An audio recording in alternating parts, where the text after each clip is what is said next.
8 décembre 1954 Table des séances. In dem Erholschaft, was schafft der Röst? Sich. Was schafft aber vor Erholschafte? Mich.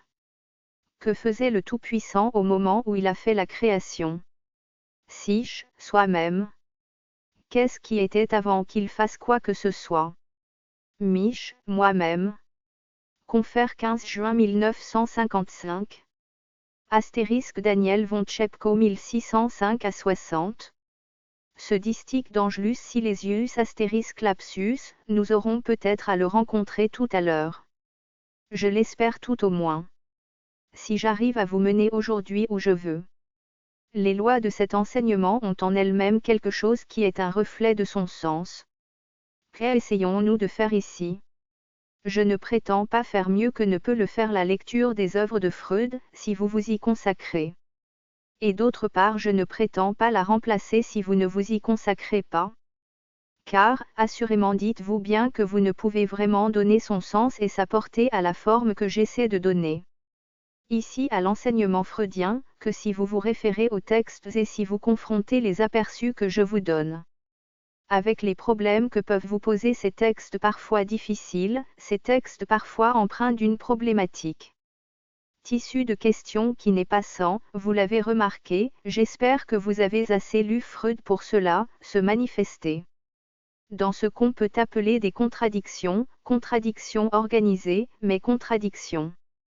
Je dis, contradiction, et non pas simplement antinomie, à savoir qu'il arrive que Freud, en suivant sa voie et son chemin, aboutisse vraiment à des positions qui lui apparaissent à lui-même contradictoires, qu'il revienne sur certaines de ces positions. Ce qui ne veut pas dire pour autant qu'il trouve qu'elles n'étaient pas justifiées à leur date. Bref, tout ce mouvement de la pensée de Freud, qui n'est pas achevé, qui ne s'est jamais, à la fin, formulé dans une espèce d'édition définitive.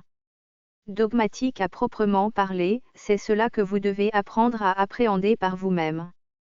Et c'est pour faciliter cette appréhension, que j'essaie de vous communiquer ici ce que j'ai pu moi-même tirer de ma réflexion.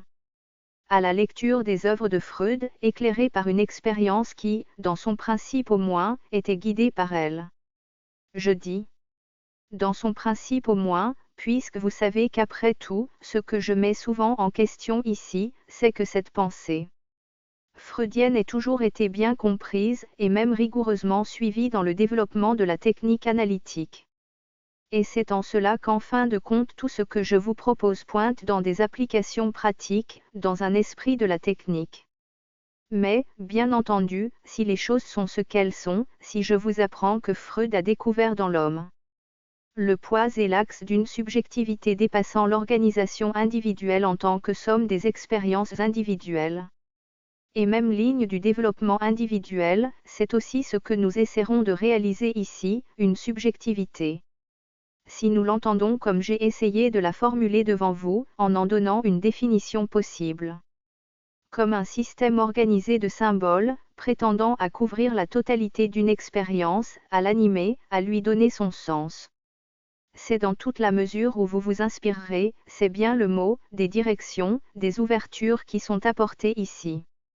Sur la façon de comprendre notre expérience et notre pratique, que quelque chose se développera dans une action concrète.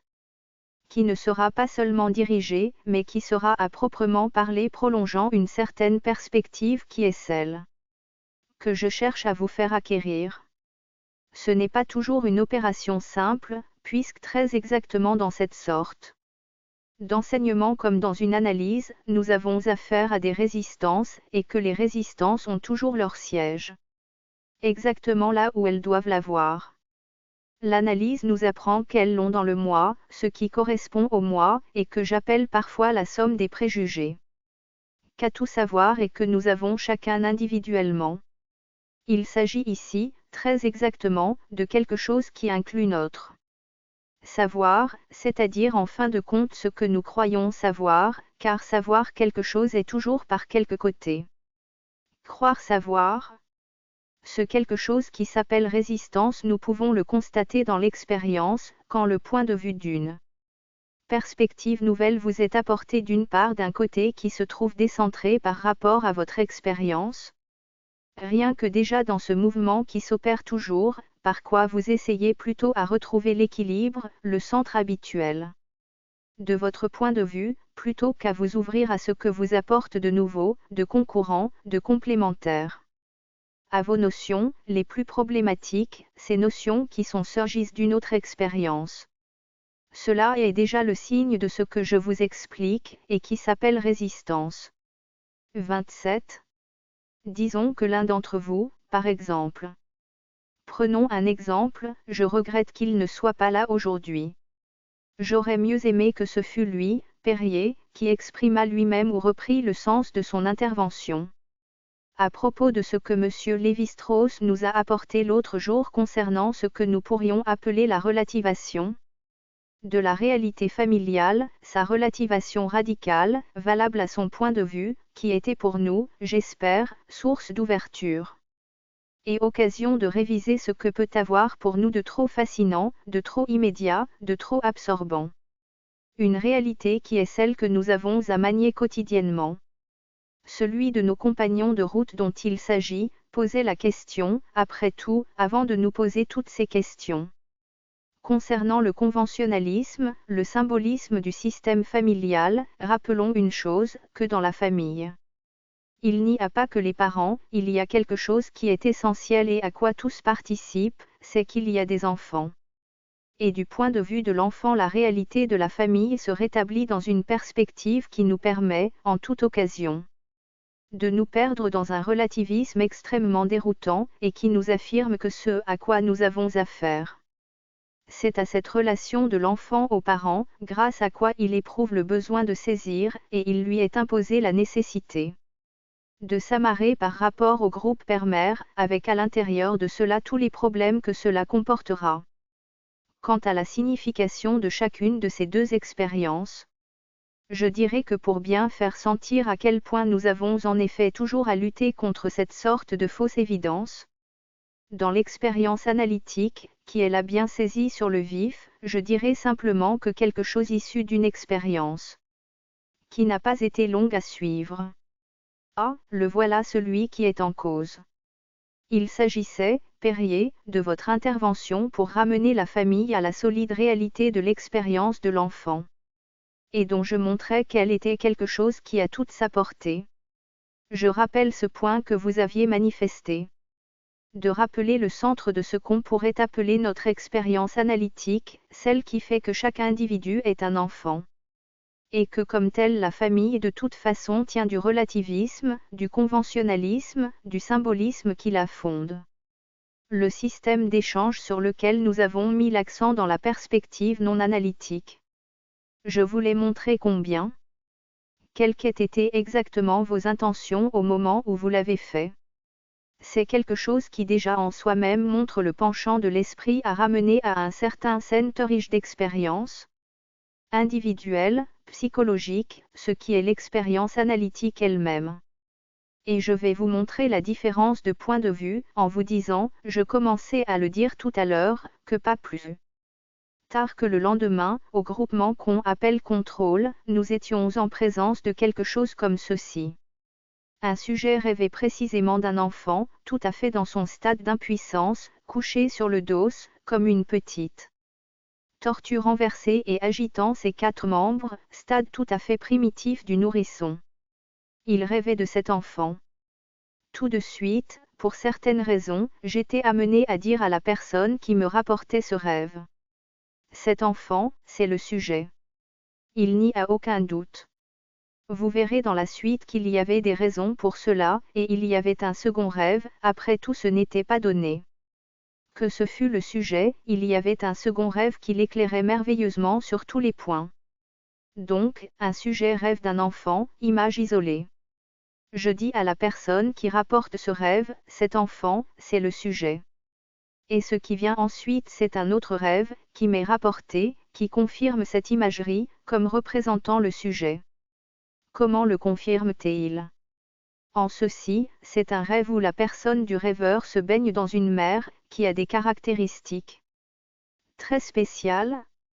Disons, pour donner tout de suite les associations contextes imaginaires et verbales, que cette mère est composée de telle sorte que ce soit en même temps le divan de l'analyste, les coussins de la voiture de l'analyste, et en même temps, bien entendu, la mère, et que sur cette mère soient inscrits des chiffres qui se rapportent d'une façon absolument manifeste à la date de naissance et à l'âge du sujet. On ne peut rien voir de plus clair. Mais quel est l'arrière-plan de tout ceci?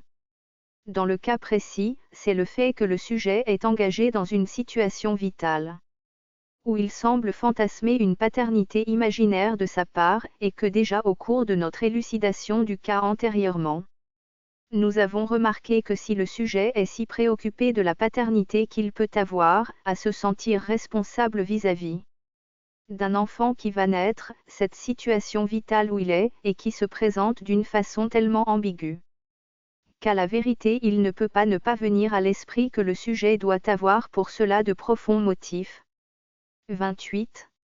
Car la réalité laisse la chose extrêmement trouble, c'est qu'en effet le sujet reproduit dans une sorte d'anxiété subdélirante à propos de ses responsabilités de géniteur, quelque chose qui est une question absolument profonde, pour lui.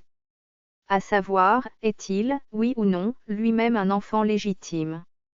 C'est dans la mesure donc où déjà l'analyste a fait cette simple remarque au sujet, c'est de toi qu'il s'agit dans cette histoire que le sujet sort ce rêve où est sous-jacent ceci, ne suis-je pas, après tout, votre enfant, à vous, l'analyste? Vous voyez donc à quel point là ce qui est mis en relief ça n'est pas, comme on a toujours tendance à le croire, la situation en quelque sorte concrète, affective, de dépendance d'enfants par rapport à des adultes, toujours supposés plus ou moins parentaux ou paternels, mais c'est à la deuxième puissance que le problème là se pose, à savoir: où est ma vraie famille? Qu'est-ce que je sais? Non pas en tant qu'enfant plus ou moins dépendant, mais en tant qu'enfant reconnu. Ou pas reconnu, ayant, oui ou non, le droit de porter mon nom d'enfant d'un tel. En d'autres termes, c'est précisément sur le plan de l'assomption symbolique de son propre destin, c'est-à-dire de son destin dans tout un registre de relations déjà elles-mêmes portées au degré du symbolisme, que se pose le cas. Dans le cas qui pose ce problème dont je vous parle. Est-ce que vous suivez bien ce que je veux dire? Je ne dirai pas que toujours tout se poursuit dans le dialogue analytique à ce même niveau, mais dites-vous que c'est là le niveau essentiellement analytique. Et vous touchez du doigt une expérience qui est celle de l'autobiographie, le récit de la vie. De très nombreux enfants ont le fantasme d'avoir une autre famille, d'être l'enfant d'autres gens que ceux qui sont ceux qui s'occupent de lui, de son nourrissage et qui prennent soin de lui. C'est extrêmement fréquent, et je dirais une phase typique normale du développement de l'enfant. Vous avez là quelque chose qui porte toutes sortes de rejetons dans l'expérience.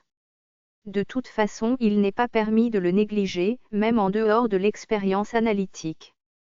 Alors qu'est-ce en somme, c'est là où je veux en venir, que l'analyse des résistances.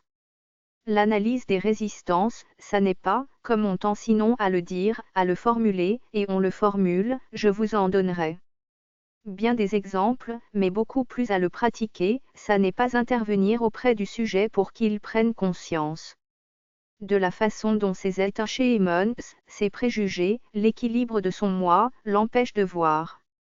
L'analyse des résistances n'est pas une persuasion, bien vite d'ailleurs débouchant dans la suggestion.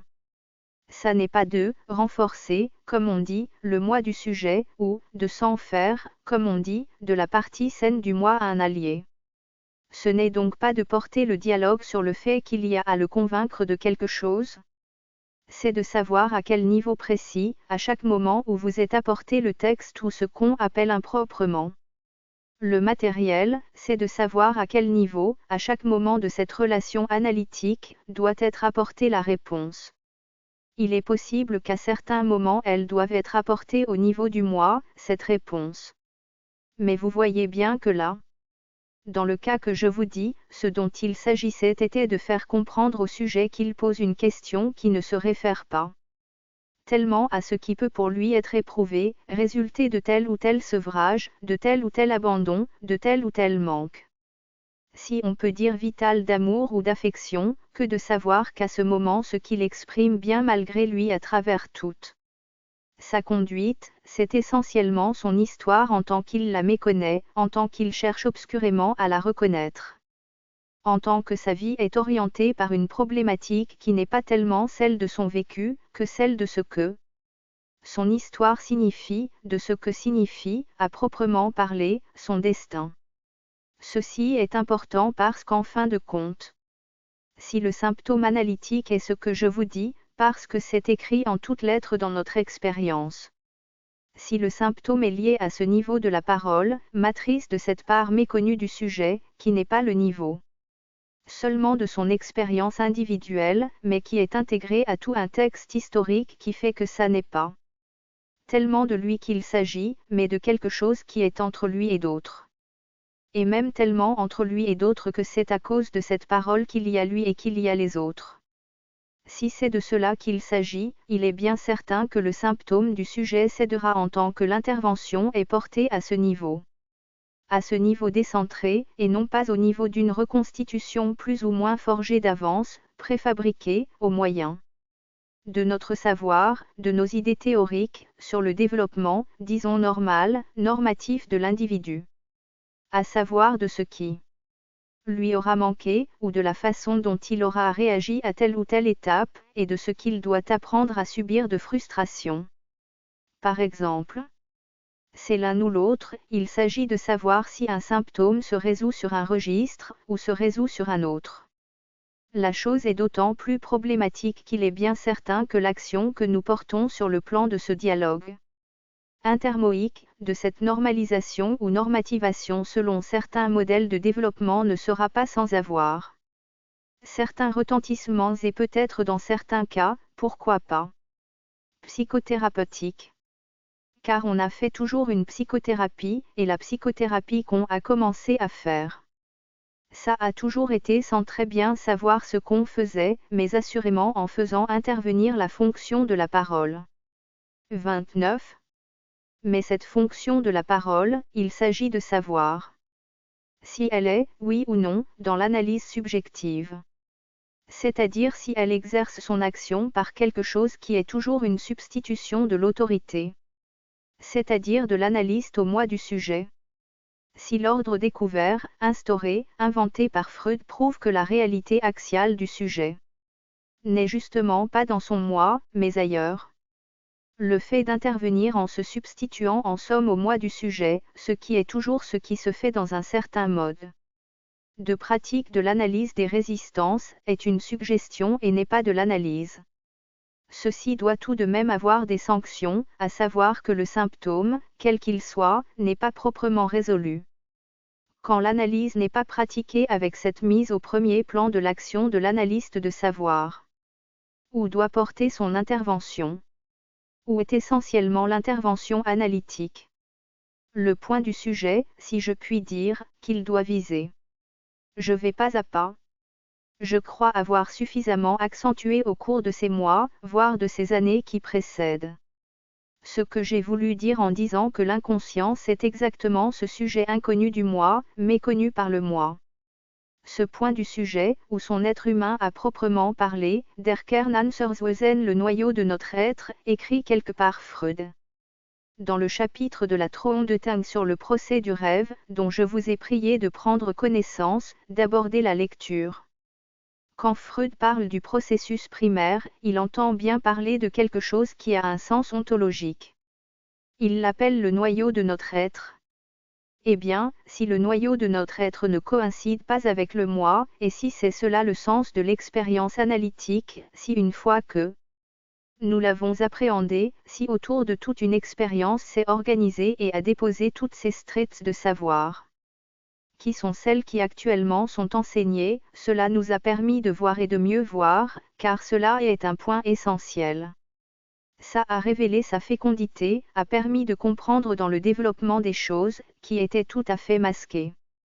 Croyez-vous qu'il suffise de s'en tenir là, de dire qu'un certain « je », qui est le « je » du sujet inconscient, ce « je » n'est pas moi. Cela suffit si peu que quand vous avez dit cela, rien, pour vous qui pensez spontanément, si l'on peut dire, n'implique la réciproque, car les choses sont telles qu'une fois que, même si vous avez compris, vous ne pensez normalement qu'une chose. C'est que ce « je », c'est le vrai moi. C'est-à-dire qu'en fin de compte le moi n'est qu'une des apparences. Une des formes incomplètes, une forme erronée de ce « je ». C'est-à-dire que ce décentrage, qui est essentiel pour la découverte freudienne, vous l'avez fait, mais aussitôt. Exactement comme le regard qui est la proie d'une diplopie quelconque, si nous la faisions artificielle cette diplopie. Expérience bien connue des oculistes, mettons deux images très proches l'une de l'autre et près de se recouvrir. Grâce à une certaine loucherie il arrivera qu'elles n'en feront qu'une, si elles sont assez rapprochées. Vous faites rentrer le moi dans ce « je » découvert, c'est-à-dire que vous restaurez l'unité. C'est exactement ce qui s'est passé dans l'analyse à partir du jour où, s'apercevant que, pour une raison qui restera rétrospectivement à élucider, ce qui était la fécondité première de la découverte analytique s'épuisait, dans la pratique, on est revenu à ce qu'on appelle l'analyse du moi, prétendant y trouver l'exact envers de ce qu'il s'agissait, si on peut dire, de démontrer au sujet. Car on en était, déjà au puzzle, au plan de la démonstration. Et en pensant que purement et simplement en analysant le moi, on trouvait en quelque sorte l'envers de ce qu'il y avait à faire comprendre, et bien on opérait quelque chose qui est exactement de l'ordre de cette réduction dont je vous parle de deux images différentes en une seule, une sorte de point d'unité. Et ce qui est important à mettre en relief maintenant n'est pas seulement que le vrai « je » n'est pas moi. C'est que le fait qu'il y ait ce moi, ça n'est pas seulement une erreur de ce « je ». Ça n'est pas un point de vue partiel dont une simple prise de conscience suffirait à élargir la perspective. Assez pour que la réalité qu'il s'agit d'atteindre dans l'expérience analytique se donne et se découvre. Il faut en quelque sorte que la réciproque soit démontrée, que la réciproque soit maintenue toujours présente à notre esprit, à savoir que ce moi n'est pas ce « je », qu'il n'est pas une erreur, au sens où la doctrine classique de l'erreur est celle d'être une vérité partielle, qu'il est littéralement autre chose, qu'il est un objet particulier à l'intérieur de l'expérience du sujet. 30. Littéralement le moi est un objet et un objet qui remplit une certaine fonction que nous appelons ici fonction imaginaire. Et c'est cela qu'il s'agit de maintenir fortement dans votre esprit. Pourquoi ? Pour deux raisons. D'abord, c'est absolument essentiel à votre technique. Et secondo, si vous ne voyez pas que c'est de cela qu'il s'agit, je vous défie de rien comprendre, ou inversement, ce qui est la même chose, je vous défie de ne pas dégager cela de la lecture des écrits de Freud réunis sous le groupe de la métapsychologie, d'après 1920, à savoir précisément tout ce dont il a parlé à propos du moi et de sa topique. Les recherches de Freud autour du moi et de sa topique ont été faites pour justement ramener ce moi qui commençait à revenir à la place où il n'était pas, d'abord par cette espèce d'effort d'accommodation de l'esprit, la loucherie. On retombait dans l'essentiel de l'illusion classique, je ne dis pas de l'erreur, il s'agit à proprement parler d'une illusion. Et pour rétablir la vision, la perspective exacte de cette différence, de cette excentricité du sujet par rapport au moi. Tout ce qu'écrit Freud. Ça je vous le donne aujourd'hui comme une espèce de repérage essentiel de système de coordonnées par rapport à quoi ? Tout est ouvert à votre expérience.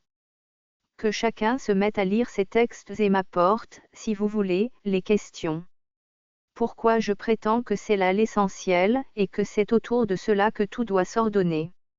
C'est à vous, à votre initiative qu'est livré le dialogue. J'éclaire au départ ma lanterne. Je vais l'éclairer en partant du B point à point BA, de l'élément de l'alphabet et même de ce qui mérite d'être repris, à savoir le plan et le niveau de ce qu'on appelle, ou de ce qu'on croit faussement être, l'évidence. Car malgré tout ce que je vous explique, est-ce cela, ne l'est-ce pas ? Il n'en reste pas moins qu'il y a quelque chose le « je » que vous ne pouvez, dans l'état actuel d'une expérience psychologique qui est la vôtre, lier à quelque autre chose le moi. Ce qui, si on y regarde de près, est une confusion de concepts.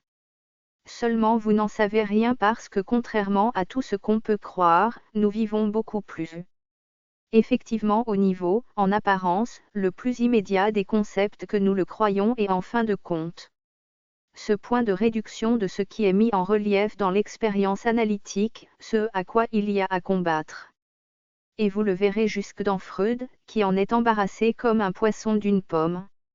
Ce sont les illusions de la conscience telles que tout un certain mode de réflexion, qui est quand même essentiel à la façon dont un être d'une certaine ère culturelle s'éprouve et du même coup se conçoit. Il s'agit à proprement parler des illusions de la conscience. Je suis sûr qu'il n'est pas ici un seul d'entre nous qui ne pense qu'enfin de compte, dans la conscience, en tant que telle, s'éprouve, s'expérimente un état particulièrement élevé dans lequel, quelque partiel que puisse être l'appréhension de la conscience, donc de ce quelque chose qui s'appelle le moi. C'est quand même là que ce quelque chose de radical qui s'appelle notre existence, est donné. Le moi comme tel est sinon tout exploré, du moins appréhendé dans son unité même, dans le fait de conscience comme tel. Le caractère élevé, hautement élaboré du phénomène de conscience est admis, quoi qu'il en soit et quoi qu'on dise, comme un postulat. Par tous ceux que nous sommes, à cette date de 1954. Il y a là des choses qui pourraient s'aborder par diverses faces. Et si nous regardions comme notre propos, en principe de la critique de texte, ça serait extrêmement joli de vous montrer. Par exemple dans les esquisses, ébauches, d'une théorie de la première époque, celle de 1895 dont je vous parlais. Combien dans un schéma déjà élaboré de l'appareil psychique Freud n'arrive pas, c'est pourtant facile, à situer exactement le phénomène de la conscience.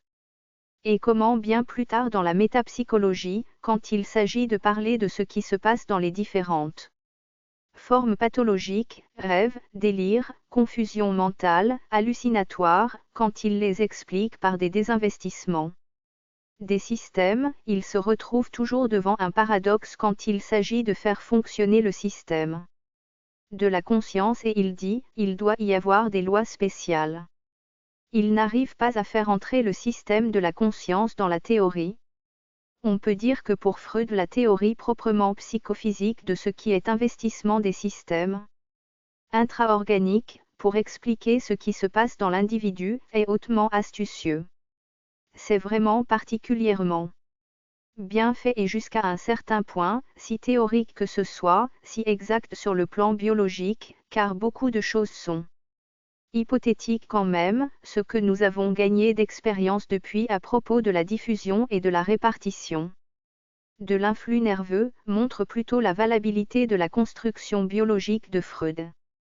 Mais ça ne marche jamais pour la conscience. Vous me direz, ça ne prouve rien. Cela prouve que Freud s'est embrouillé. Mais nous allons prendre les choses sous un autre angle. Ce qui paraît, j'espère que les philosophes ne me contrediront pas. Ce quelque chose qui donne à la conscience ce caractère en quelque sorte primordial dans les pas que nous faisons de ce qui est constitution, réalité structurée, les formes qui en sont convaincantes pour que le philosophe lui-même, quand il se saisit, qu'il essaie de se saisir, semble partir à propos de quelque chose qui est en somme une sorte de donnée incontestable. La transparence de la conscience à elle-même. 31. Si dès lors que ce quelque chose est conscient, il ne se peut pas que ce quelque chose de conscient ne se saisisse soi-même comme étant en conscience. Que ce quelque chose se produit au maximum dans ce que nous appellerons la conscience claire. À savoir par exemple le champ distinct de ce que je vois pour l'instant devant moi, vous tout groupez formant une petite surface peinte, que je peux évidemment prendre comme telle, par exemple, pour me demander si mon hypermétropie s'accentue avec les jours, et expérimenter en quelque sorte mon champ de conscience, comme on dit, comme tel, comme un objet. Quelque chose, nous dit-on, ne peut pas être expérimenté sans qu'à l'intérieur de cette expérience le sujet puisse être mis dans une sorte de réflexion immédiate. Là-dessus on a dit beaucoup de choses. Et sans aucun doute, les philosophes On fait quelques pas depuis le premier pas, le pas décisif, celui de Descartes, qui avait été fait avec tellement d'audace qu'on peut dire qu'il avait vraiment, entre une conscience dite thétique et la conscience non thétique. Déjà quelques questions ont été posées qui, pour les philosophes eux-mêmes, restent ouvertes. La question est de savoir si un « je » est immédiatement saisi dans cette activité. Je vais vous proposer quelque chose. Je n'appellerai pas cela « hypothèse de travail », parce que je prétends qu'il ne s'agit pas là d'une hypothèse. À la vérité, il ne s'agit pas de quelque chose qu'il faut prendre comme un « dans cette investigation métaphysique du problème ». C'est tout à fait autre chose, c'est une espèce de façon de trancher un nœud gordien. J'aimerais que vous admettiez cette hypothèse pour pouvoir le maintenir, le soutenir. Je ne prétends pas vous donner là un type de pensée, mais plutôt une espèce de résolution. Ici, ce n'est pas seulement l'expérience, mais il y a aussi toute une tradition mentale, toute une façon d'aborder un problème. Il y a des problèmes qu'il faut se résoudre, à abandonner sans les avoir résolus. Je vais vous proposer un mode de l'abandonner. Vous allez voir tout de suite le côté problématique. Je vais prendre une des formes du phénomène de la conscience, qui est incontestablement un phénomène de conscience et dont vous allez voir où il va nous mener. Il s'agit une fois de plus.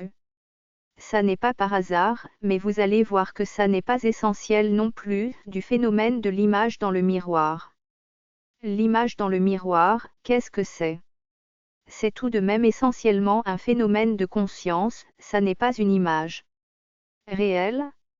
Les rayons qui reviennent sur le miroir nous font situer dans un espace imaginaire l'objet qui est quelque part. Et vous vous dites sans aucun doute, il n'y a pas là de problème. Pourtant, ce n'est pas l'objet que vous voyez dans la glace. Il y a donc là, dans l'expérience, quelque chose qui est phénomène de conscience comme tel. Ce phénomène de conscience. Je vais vous proposer un petit apologue, qui n'est nullement nécessaire, c'est seulement une façon de guider la réflexion. Supposez que tous les hommes aient disparu de la Terre, je dis tous les hommes, étant donné la valeur élevée que vous donnez à la conscience, il me semble que c'est déjà assez pour que le problème se pose, pour se poser la question. Qu'est-ce qu'il va rester dans le miroir ? Mais supposons aussi que tous les êtres vivants aient disparu. Il ne reste que cascades et sources, il reste tout de même éclair. Et tonnerre ? Est-ce que l'image dans le miroir, ou l'image dans le lac, existe encore ? Il est tout à fait clair qu'elle existe. Encore, pour une très simple raison, qu'au degré de civilisation où nous sommes parvenus, qui dépasse de beaucoup nos illusions sur la conscience, nous avons fabriqué des appareils, des caméras par exemple, que nous pouvons actuellement, sans aucune audace, imaginer aussi compliqués que possible, développant eux-mêmes les films et les rangeant dans des petites boîtes où ils sont déposés au frigidaire et qu'en fin de compte la caméra enregistre votre image de la montagne dans le lac, ou votre image du café de Flore en train de s'effriter dans la solitude complète, continuant à se refléter dans son propre miroir. Je sais que là-dessus les philosophes auront toutes sortes d'objections astucieuses à me faire. Je vous prie de quand même continuer à faire attention à mon apologue. Voici les hommes qui reviennent. Cela se passe par un acte arbitraire du Dieu de Malebranche, puisque c'est lui qui nous soutient à tout instant dans notre existence. Il a donc pu nous supprimer, et quelques siècles plus tard nous remettre en circulation. Ne faisons pas trop d'hypothèses. Mais je vous suivrai. Si vous les faites, jusqu'à y compris que les hommes auront tout à réapprendre, c'est-à-dire à savoir lire une image. Mais peu importe. Il y a une chose certaine, dès qu'ils verront l'image de la montagne sur le film, ils verront aussi son reflet dans le lac. C'est un film. Ils verront aussi toutes sortes de choses, les mouvements qui se sont passés dans la montagne. Et ceux également de l'image.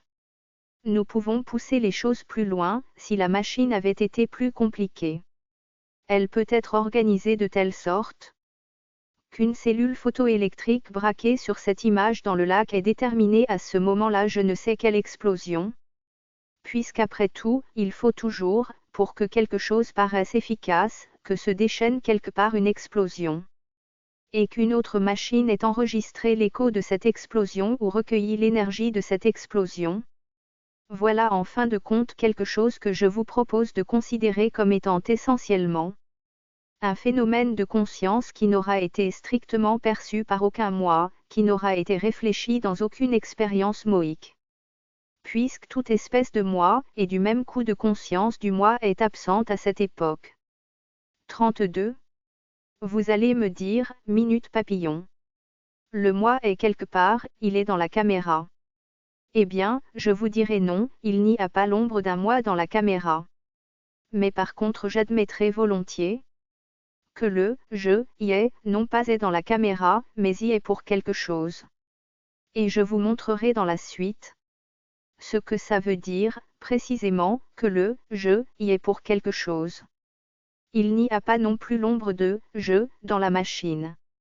Mais ce que construit l'ordre du « je », c'est-à-dire précisément ce fait que l'homme est le sujet décentré dont je vous parle, est le sujet en tant qu'engagé dans un jeu de symboles et dans un monde symbolique, c'est en effet une seule et même chose avec le fait que l'on puisse construire des machines extrêmement compliquées, c'est avec des paroles. Et des paroles en tant que la parole n'est pas toujours, ou la parole est d'abord, cette espèce d'objet d'échange, avec lequel on se reconnaît, pour celui qui d'avance s'approche, est un ennemi et parce que vous avez dit le mot de passe on ne se casse pas la gueule, etc. C'est en tant que la parole commence comme ça, commençant cette circulation particulière qui vient à s'enfler, au point de constituer ce monde propre du symbole, qui permet des calculs algébriques, qui permet aussi que nous nous connaissions, que nous nous appelions avec des mots et des paroles. C'est avec ce même monde symbolique qu'est construite la machine et la machine n'est pas autre chose.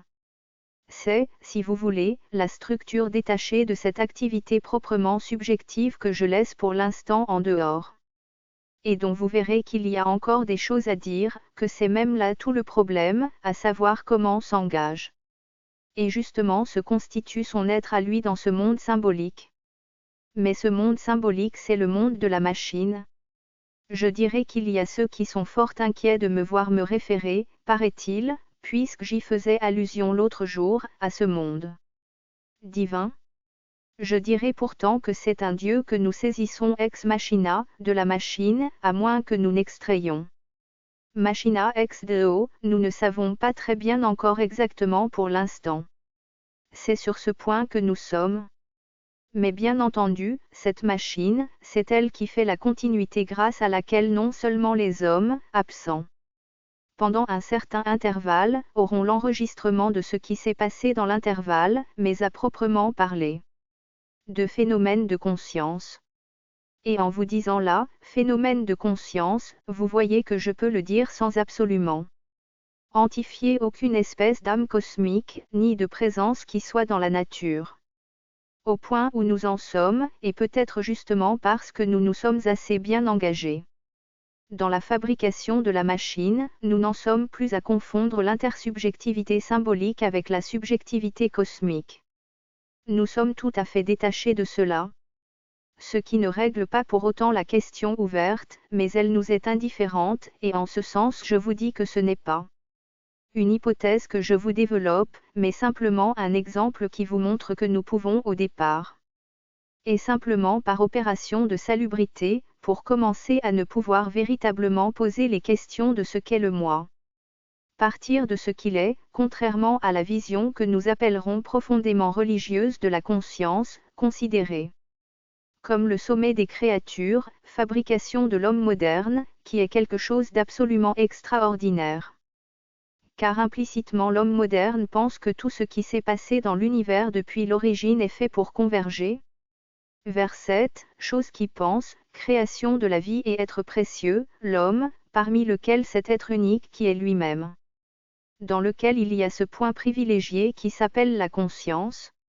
À partir de cette perspective, nous entrons précisément dans un anthropomorphisme si délirant qu'il faut commencer à s'en dessiller les yeux pour s'apercevoir de quelle espèce d'illusion on est victime. Et même pouvoir se rendre compte à quel point c'est nouveau dans l'humanité. Pour pouvoir comprendre aussi par exemple, ce ne sont que des parenthèses que je ne dis là qu'en passant. Ce que j'appellerais la niaiserie de l'athéisme scientiste. C'est vraiment la défense contre cette espèce de vertige contre lequel, dans cette perspective classique traditionnelle de la conscience considérée comme l'achèvement de l'être, l'homme est évidemment forcé de lutter contre quelque chose de tellement écrasant que cette sorte de défense, que nous voyons s'exercer à l'intérieur de la science. Contre tout ce qui peut rappeler quelque chose qui serait un recours à cet être suprême, vient uniquement de cette défense tout à fait première, immédiate, contre ceci, qu'évidemment il n'y a plus qu'une chose à faire, à se prosterner. C'est accent grave dirait qu'il n'y a plus rien à comprendre, tout est expliqué, parce qu'il faut qu'en fin de compte la conscience apparaisse. C'est-à-dire cette merveille qu'est l'homme moderne contemporain, vous, moi, qui courons à travers les rues. Tout est déjà expliqué par leur existence dans cette perspective, il y a une espèce de divination de l'individu humain. C'est précisément la source, et la source unique de cet athéisme sentimental, véritablement incohérent, qui pousse à leur part. Contre-coup toute la pensée dite scientifique et scientiste à cette même conscience, dont elle fait en quelque sorte le sommet. Des phénomènes, attachés autant que possible, comme d'un roi trop absolu on fait un roi constitutionnel, de dire que cette conscience c'est le chef-d'œuvre des chefs-d'œuvre, la raison de tout, le sommet des apparences, la perfection de la réalisation. 33. Mais ces épiphénomènes, comme on dit, ça ne sert à rien, et si nous nous mettons maintenant à aborder les phénomènes, nous allons toujours faire comme si on n'en tenait pas compte. Mais ce soin même de ne pas en tenir compte marque bien qu'en effet si on n'en détruit pas la portée on va devenir crétin, on ne pourra plus penser à autre chose. Ceci, pour vous rappeler aussi que ces formes tout à fait contradictoires et puériles de ce qu'on appelle les aversions, les préjugés. Certains soi-disant penchant à introduire des forces, ou des entités, qu'on appelle vitalistes, reflètent exactement ceci. Quand on vous parle par exemple, en embryologie, d'une intervention d'une forme formatrice, centre organisateur. Chez l'embryon, tout de suite nous pensons bien entendu que du moment qu'il y a un centre organisateur, il ne peut y avoir qu'une conscience, donc il y a une conscience, il est d'ailleurs normal de penser ainsi, et que ce centre organisateur a aussi des yeux, des oreilles, c'est donc qu'il y a là un petit démon à l'intérieur de l'embryon. N'essayons donc plus d'organiser ce qui peut être donné, apparent, manifeste dans le phénomène.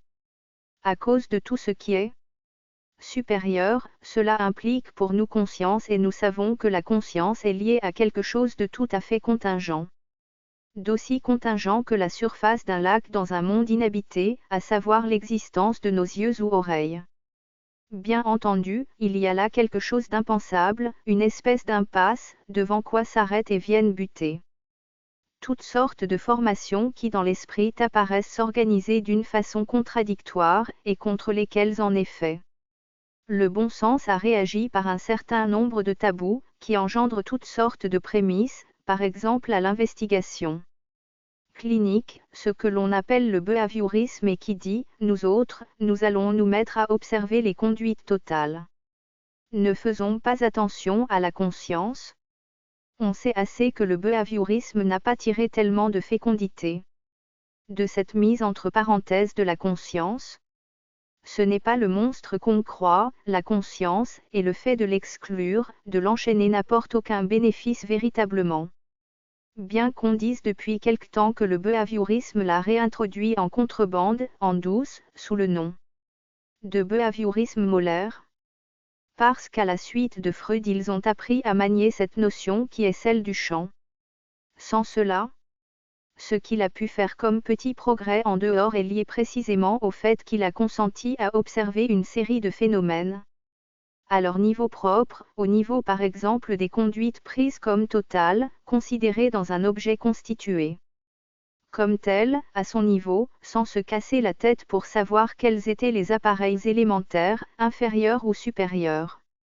Il n'en reste pas moins qu'il y a dans la notion même de conduite, quelque chose qui est une certaine castration de la réalité humaine et non pas simplement du tout parce qu'elle ne tient pas compte de la notion de conscience, qui en fait ne sert absolument à rien ni à personne, ni à ceux qui s'en servent, ni à ceux qui ne s'en servent pas, mais parce que la notion de conduite élimine comme telle la relation intersubjective en tant qu'elle fonde non pas simplement des conduites humaines mais des notions et des passions humaines. Et ceci n'a rien à faire avec la notion de conscience. Je vous prie de considérer pendant un certain temps au sens introductif que je vous apporte aujourd'hui, que la conscience ça se produit chaque fois qu'est donnée. Et cela se produit dans les endroits les plus inattendus et les plus distants les uns des autres. Une surface telle, je vous donne une définition matérialiste, qu'elle puisse produire ce qu'on appelle une image. Et une image, ça veut dire que tous les effets énergétiques, partant d'un point donné du réel, quel qu'il soit. Imaginez-les de l'ordre de la lumière, puisque c'est ce qui fait le plus manifestement image dans notre esprit. Viennent, grâce à cette surface, se réfléchir en quelques points de la surface, qu'ils viennent frapper au même point correspondant de l'espace. Vous entendez bien ce que ça veut dire. Que sur ce point-là, la surface du lac peut être remplacée par l'area striata du lobe occipital, pour une simple raison que c'est exactement quelque chose d'analogue qui se passe dans l'area striata. Grâce aux fibrilles, aux couches fibrillaires, qui mettent en communication tout l'espace de cette surface. L'expérience prouve que nous avons des images nettes d'un champ visuel assez étendu et cette area striata est tellement semblable à un miroir que, de même que vous n'avez pas besoin de toute la surface d'un miroir, si tant est que cela veuille dire quelque chose, pour vous apercevoir du contenu d'un champ ou d'une pièce, qu'avec un tout petit morceau vous obtenez le même résultat en le manuvérant. De même n'importe quel petit morceau de l'area striata sert au même usage et se comporte comme un miroir. Toutes sortes de choses se comportent comme miroirs à l'intérieur du monde, il suffit que les conditions soient telles pour qu'à un point d'une réalité corresponde, quel que soit le point de la surface que viennent frapper ces effets énergétiques. Un effet en un autre point qui est unique, une correspondance binivoque entre deux points de l'espace réel. Par l'intermédiaire de quelque chose. J'ai dit de l'espace réel, je vais trop vite, puisque précisément il y en a deux, espaces. Ceux où ces effets se produisent dans un point de l'espace réel image réelle. Et ceux où ils se produisent dans un point de l'espace imaginaire image virtuelle. 34. C'est pour cela qu'il m'a été plus facile de mettre tout à l'heure en évidence ce qui se passe en un point de l'espace imaginaire. Parce que là il vous apparaît avec évidence qu'il y avait en effet quelque chose qui nous laisse véritablement dans l'embarras. Par rapport à nos conceptions habituelles. À savoir que tout ce qui est imaginaire et tout ce qui est à proprement parler illusoire n'est pas pour autant subjectif, qu'il y a un illusoire parfaitement objectif, objectivable et il n'y a plus du tout besoin de faire disparaître toute votre honorable compagnie pour que vous le compreniez. Si vous partez de points de vue semblables, beaucoup de choses vous apparaîtront dans une perspective telle que, par exemple, ce qui vous est donné dans l'expérience, c'est que ce moi, qui vous est donné comme la prétendue unité de ce champ de conscience clair, est bel et bien un objet, et que ce que vous percevez soi-disant à l'intérieur du champ de conscience, comme étant son unité est précisément ce quelque chose vis-à-vis de quoi l'immédiat de la sensation est mis dans un certain rapport tensionnel avec une unité qui, elle, n'est pas quelque chose d'homogène du tout avec ce qui se passe à la surface de ce champ neutre. Cette perspective que nous avons appelée la conscience, comme étant un phénomène en quelque sorte physique, est quelque chose qui engendre cette tension, et toute la dialectique de ce que j'essaie de vous faire comprendre comme un modèle. Comme un exemple, sous le nom de stade du miroir, c'est le rapport entre un certain immédiat et les tendances. D'un certain niveau aussi, qui mérite d'être précisé, à la vérité tout est là, un certain niveau des tendances qui sont expérimentées, disons pour l'instant, à un certain moment de la vie, comme déconnectées, comme discordantes, comme morcelées, et il en reste toujours quelque chose. que ce quelque chose se confonde et s'appareille avec une unité, qui est à la fois, justement, ce en quoi le sujet pour la première fois se connaît comme unité, mais comme unité aliénée. Comme unité virtuelle qui, elle, ne participe pas pour autant néanmoins des caractères d'inertie de ce que nous avons appelé tout à l'heure, le phénomène de conscience sous sa forme primitive, qui a, lui, au contraire un rapport vital ou contre-vital avec le sujet et qui est ce par quoi il semble que l'homme est une expérience privilégiée. Peut-être, après tout, y a-t-il quelque chose de cet ordre aussi dans d'autres espèces animales. Ce n'est pas là le point.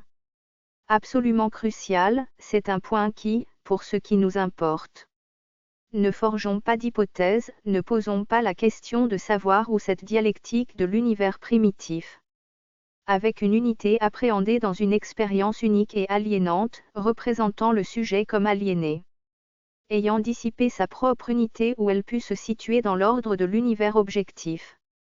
Dans l'expérience, c'est quelque chose qui se reflète, se répercute, se retrouve à un tel degré, et à tous les niveaux de la structuration de ce qu'on appelle le moi humain comme tel, que cela nous suffit pour partir de là. Pour bien faire saisir cette expérience, je voudrais avoir encore le temps de vous la représenter sous une forme que je ne vous ai pas encore donnée et qui vous apparaîtra subjective justement pour ceci qu'elle est neuve et de ce fait inhabituelle. Comme vous n'avez pas encore eu le temps d'en user l'effigie, et comme il se fait toujours à propos de tout schéma, quel qu'il soit, pour exprimer une expérience originelle. C'est celle de l'aveugle et du paralytique, par exemple.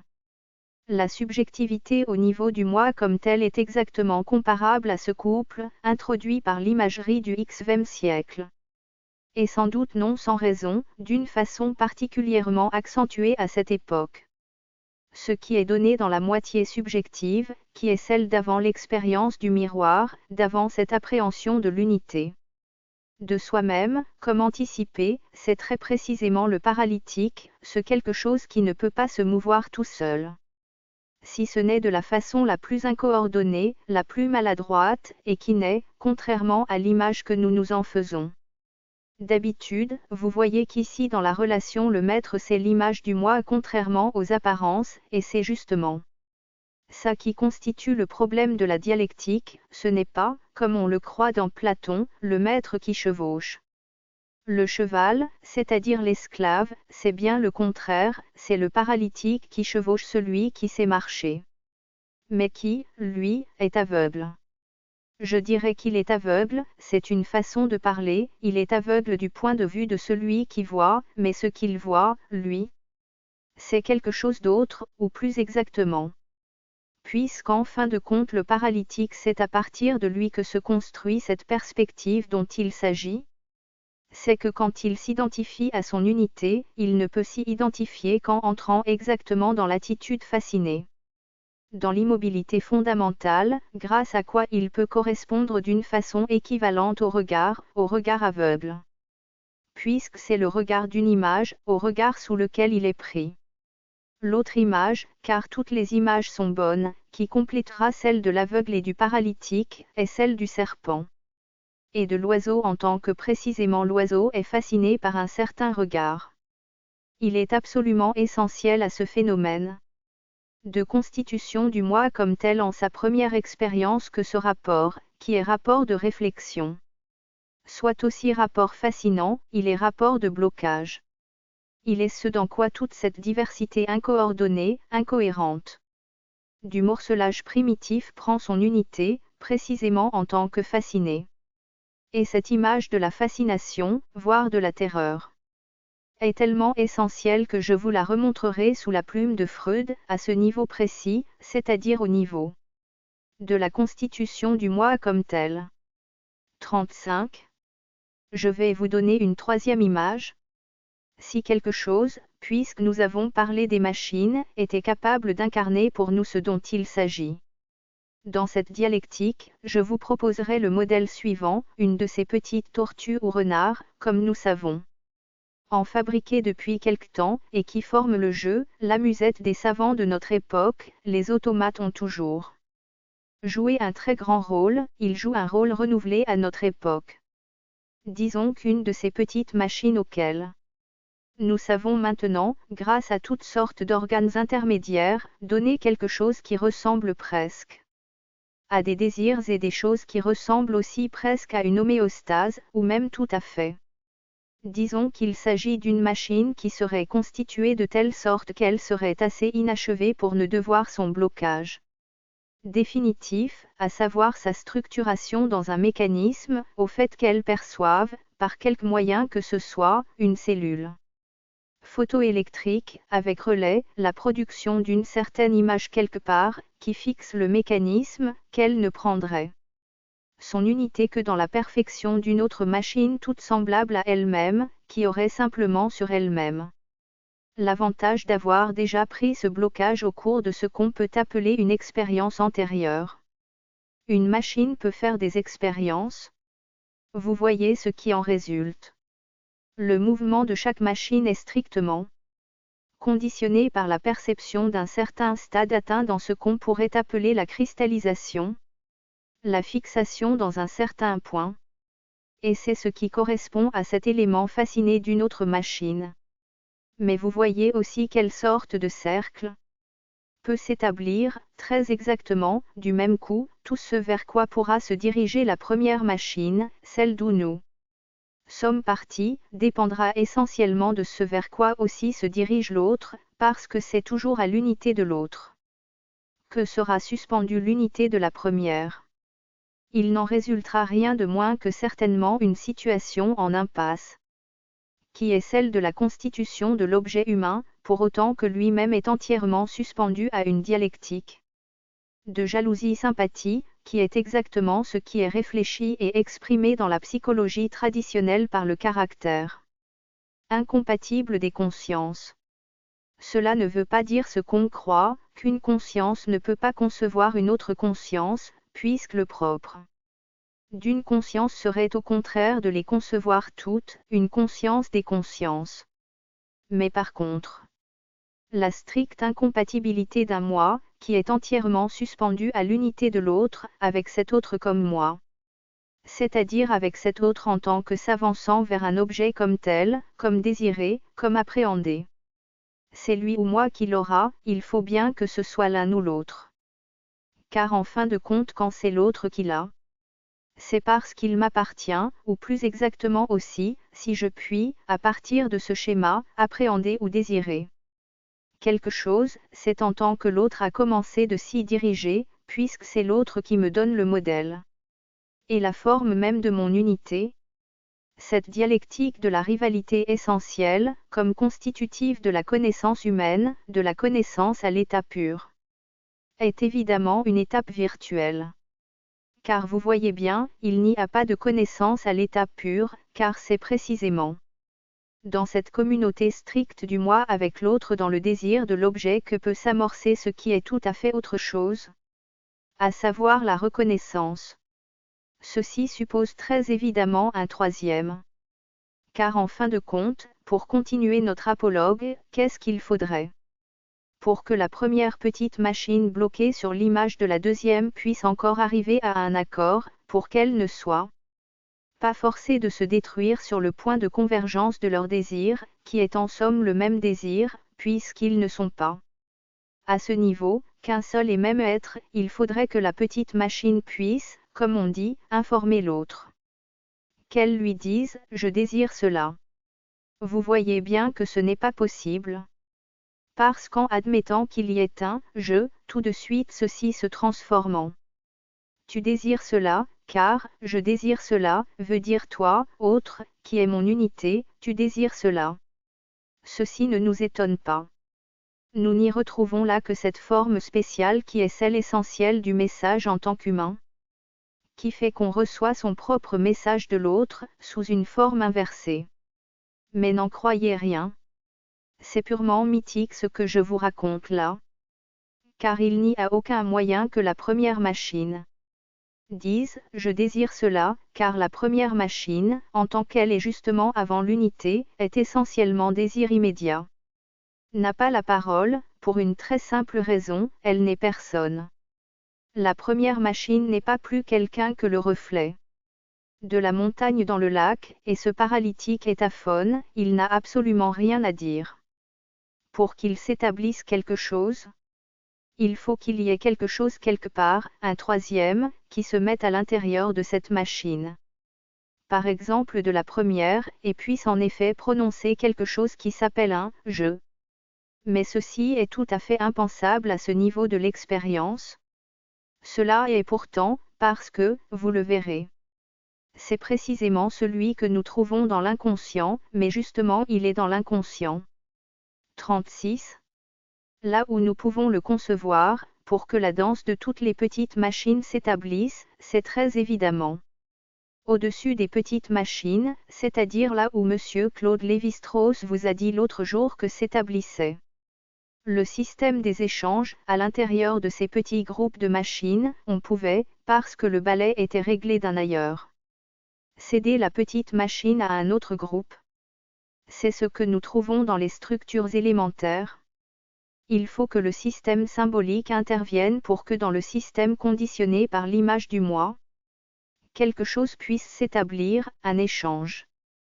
Quelque chose s'établira qui est non pas connaissance mais reconnaissance. Vous voyez la déduction où cette sorte d'image opérationnelle que je vous ai donnée aujourd'hui nous conduit. Vous voyez par là qu'en aucun cas, jamais, le moi ne pourra être autre chose qu'une fonction imaginaire, déterminant à un certain niveau la structuration du sujet, mais qu'il est aussi ambigu que peut l'être la constitution de l'objet lui-même, dont il est en quelque sorte non pas seulement une étape mais le corrélatif identique. Là où se pose le sujet comme opérant, comme humain, c'est au moment où apparaît le système symbolique, à partir duquel le sujet peut se poser comme « je », et que ce moment n'est aucunement déductible de quelque modèle que ce soit, qui soit de l'ordre d'une structuration individuelle.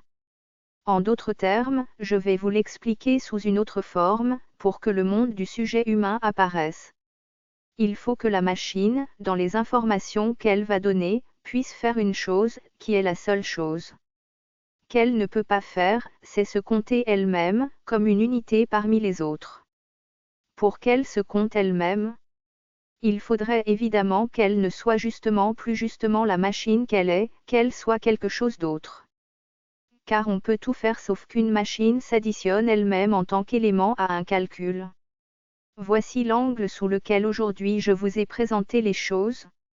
Vous verrez, peut-être la prochaine fois, je vous le présenterai sous un angle moins aride, parce qu'aussi bien ce moi il n'est pas, bien entendu, qu'une fonction. À partir du moment où le monde symbolique est fondé, il est lui-même, il peut servir de symbole. C'est d'ailleurs précisément ce à quoi nous avons affaire. Et tout l'effort que nous avons fait aujourd'hui était justement, pour le moment, de le dépouiller de cette fonction symbolique fascinante qui fait que nous y croyons. Comme on veut. Que ce soit lui, le moi, qui soit le sujet, ce rapport de l'unification du moi en tant que fonction et en tant que symbole ramène aux positions fondamentales. C'est ce sur quoi je compte arriver la prochaine fois et vous montrer le rapport très étroit que cela a avec toute notre pratique opératoire, la façon d'aborder le sujet dans la technique analytique, quand nous l'abordons très précisément, au niveau de ce qui est du moi.